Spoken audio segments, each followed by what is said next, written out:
हमारा समाज जो 3% की आबादी है और वो तेजस्वी के बाजू बैठकर कहता है कि हम उप मुख्यमंत्री होंगे।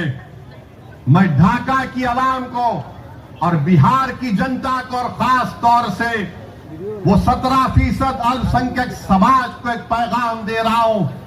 3% है और उनकी ताकत को देखो आप, उनके सियासी शऊर से सबक हासिल करो आप, और उनकी बहादुरी को देखो कि 3% और कह रहे हैं कि अगर हमारी सरकार बनेगी तो उप मुख्यमंत्री हमारा होगा।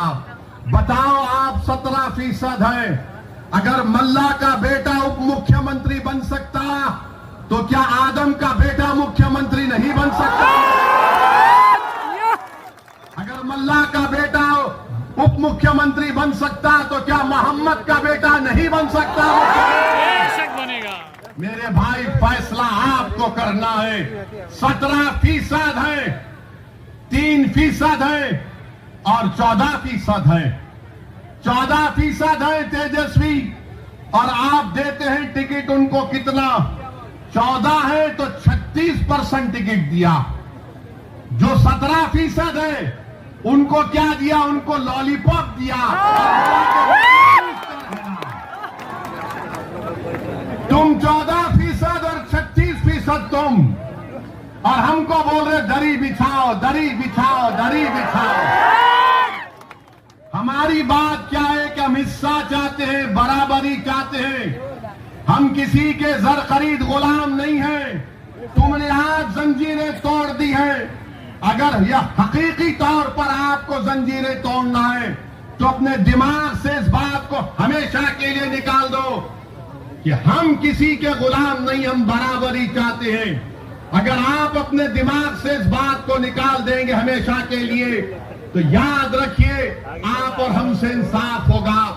बिहार तरक्की की राह पर जाएगा। अरे जो लोग बार बार MY बोलते हैं, अरे बताओ कौन है? 15 साल लालू परिवार के लोग मुख्यमंत्री रहे।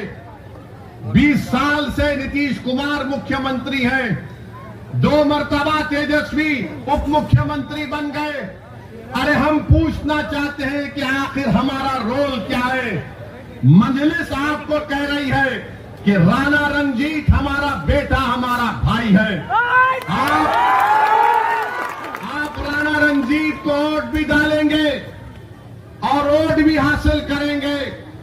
याद रखिए डरना नहीं है बीजेपी से। जमहूरियत है, ये चंपारण की सरजमीन है। जुल्म करने वाले अंग्रेजों को हमारे बुजुर्गों ने मार मार कर अब आपको सिर्फ 11 तारीख को वोट डालना है राणा रंजीत को। क्या आप वोट डालेंगे राणा रंजीत को? क्या आप इन तमाम की बत्ती गुल करेंगे? तो बत्ती गुल करने का तरीका यह है कि पतंग छाप पर बटन दबाइए, बटन दबाइए। और ये लोग जो हमको हम पर उंगलियां उठाते हैं, हमको गाली देते हैं और बोलते हैं ओवैसी भड़काऊ भाषण देता है, ओवैसी वोट काटने के लिए आया।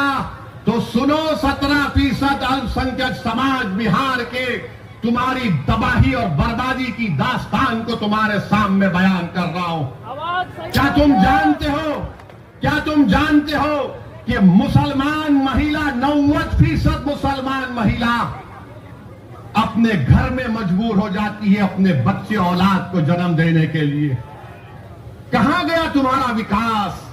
ये मैं नहीं कह रहा हूं, बिहार सरकार का डेटा कह रहा है।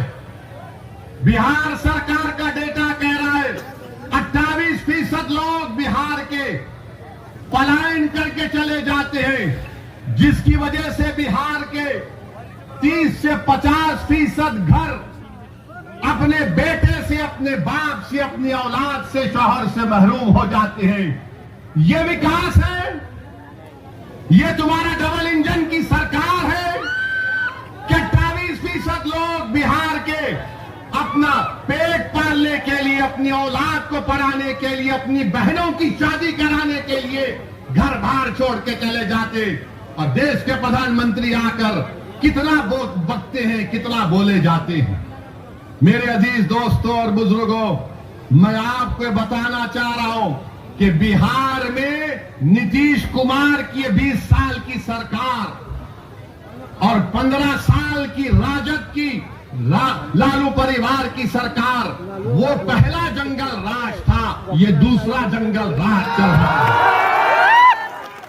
इन दोनों जंगल राज से बिहार को छुटकारा दिलाना। क्या आप इस जंगल राज को खत्म करेंगे? अगर आप जंगल राज को खत्म करने का इरादा कर लिए तो यकीन जानिए बिहार अपनी तरक्की की ऊंचाइयों तक पहुंच जाएगा। और ये जो हमारे